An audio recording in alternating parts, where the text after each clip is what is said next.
ওয়াল run রাষ্ট্রের একটা perception.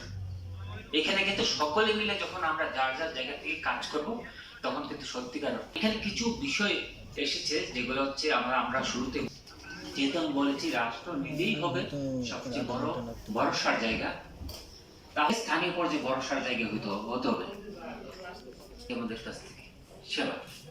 তো সেবার জায়গাটা যদি আমি নিশ্চিত করতে পারি, সেবাটাকে যদি আমি আরো বেশি সহজীকরণ করতে পারি, তার কাছে চলে যায়। আমাদের কিন্তু কল্যাণ রাষ্ট্রের জায়গা থেকে আস্তে আস্তে আমাদেরও কিছু সীমাবদ্ধতা থাকে, রাষ্ট্রীয় পর্যায়ে যেতে হবে। ট্রাস্ট দিয়ে শুরু করলাম, এই সার্টিফিকেটটা কি ফেক না অরিজিনাল করতে হচ্ছে। তাদের রাষ্ট্রের সবচেয়ে সম্মানিত যারা আছে আমাদের কন্ট্রিবিউটর, তাদেরও তো গেজেট নোটিফিকেশন করে তাদের কিন্তু ক্লিক করতে হয় গেজেট নোটিফিকেশনের জায়গা করে। তাহলে আমরা আর কোন জায়গাতে বিশ্বাস করতে পারি? তো সেই জন্য হচ্ছে কি, রাষ্ট্রকে যদি কার্যকর ডাইনামিক করতে হয়, তাহলে প্রতিটা জায়গায় কিন্তু ট্রান্সপারেন্সি দরকার আছে।